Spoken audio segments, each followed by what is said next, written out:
शानदार बंगले का एक कमरा। कमरे के अंदर से आ रही आवाज इस बात को एहसास करवा रही है कि शायद कमरे में कोई प्रेमी जोड़ा है जो शायद इस वक्त एक दूसरे में खोया हुआ है।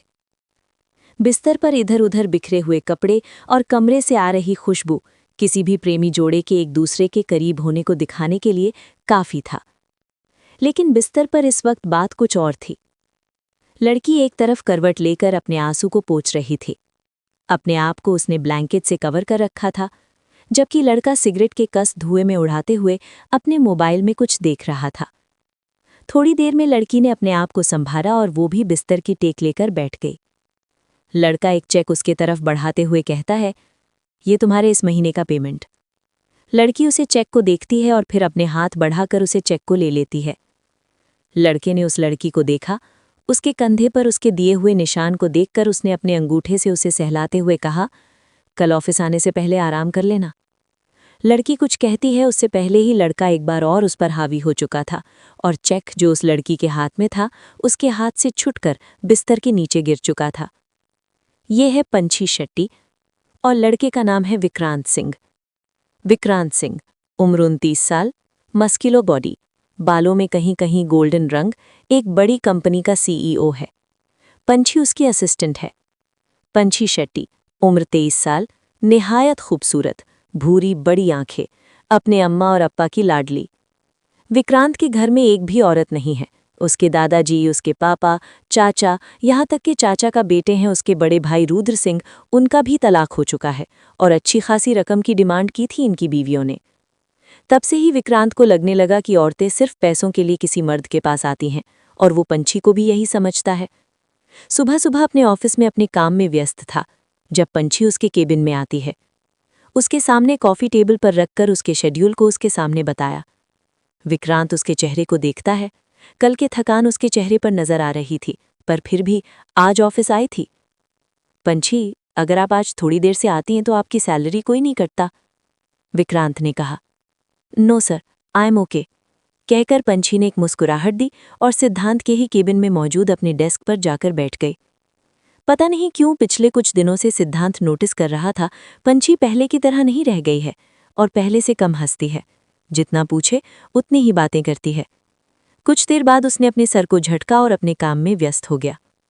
पंछी अपने मोबाइल में एक तस्वीर को देखकर अपने आंखों में नमी लिए अपने आप से कहती है, कुछ नहीं होगा अप्पा, आपको आपके लिए चाहे जितनी बार अपने आप को बेचना पड़े मैं बेच दूंगी, पर देखना इस बीमारी से आपको छीन लूंगी। उसने अपनी माँ को कॉल लगाया और बताया कि उसे पैसे भेज रही है और फ़ोन कट करके रख दिया। पंछी अपना काम करके केबिन में निकलने से पहले एक बार विक्रांत से कहती है, सर क्या मैं जा सकती हूँ? मिस पंछी, आप मुझे असिस्ट करती है, साथ में पीए भी हो आप मेरी। आपका काम तब तक होता है जब तक कि मेरा काम चलेगा। जी सर। पंछी जाकर फिर से अपने डेस्क पर बैठ गई और विक्रांत के काम को खत्म होने का इंतजार करने लगी। मिस पंछी, आज आप मेरे साथ होटल चल रही हैं। पंछी, जो कि इस वक्त अपना सर उठाकर बैठी थी, होटल का नाम सुनते ही उसका चेहरा झुक गया। Sir, I am sorry but आज रूम नंबर और होटल का नाम आपको मैसेज कर दिया जाएगा, पहुंच जाना, कहकर केबिन से निकल गया। यहाँ पंछी का ऑफिस खत्म हो गया था और वो टैक्सी का इंतजार कर रही थी जब विक्रांत अपनी गाड़ी में बैठ रहा था। वो उसे लिफ्ट देने के लिए पूछता उससे पहले ही एक लड़का आया। दोनों एक दूसरे से हाथ मिलाते हैं और पंछी उसके बाइक पर बैठकर उसके साथ चली गई। इंटरेस्टिंग, वेरी इंटरेस्टिंग, कहकर विक्रांत अपनी गाड़ी में बैठ गया। अपने घर ना जाकर विक्रांत होटल के कमरे में जाता है। वो पंछी का इंतजार कर रहा था। उसने घड़ी देखा, पंछी के आने का टाइम हो गया था। उसने शराब की बोतल खोली और पीने बैठ गया। उसकी ड्रिंक अभी खत्म भी नहीं हुई थी कि उसकी दरवाजे को खोलते हुए पंछी कमरे में आती है। वो अभी अपने फॉर्मल कपड़ों में थी। क्या बात है, आज आप घर नहीं गई? No sir. उसने अपने हाथ में पड़े हुए पर्स को टेबल पर रखा। अपने स्कार्फ को निकालकर टेबल पर रखते हुए बोली, सर कल लास्ट डेट था हमारे एग्रीमेंट का। तो क्या हुआ, तुम्हें अपनी कीमत मिल जाएगी? नहीं सर, बात ये नहीं है, मैं इस कॉन्ट्रैक्ट को कंटिन्यू नहीं करना चाहती। क्या हुआ, पैसे कम है, अपनी कीमत बढ़ाना चाहती हो? विक्रांत ने उसे इस तरह से देखा मानो वो कोई सामान हो। नहीं सर, ऐसी कोई बात नहीं है। अब तक पंछी की बात खत्म भी नहीं हुई थी कि विक्रांत उसके बालों के क्लच को निकालकर अलग कर देता है। अब तक उसका बाल बंधा हुआ था, वो खुलकर उसके कमर के नीचे तक बिखर गया। उसके लंबे बाल उसके चेहरे को दोनों तरफ से ढक रहे थे।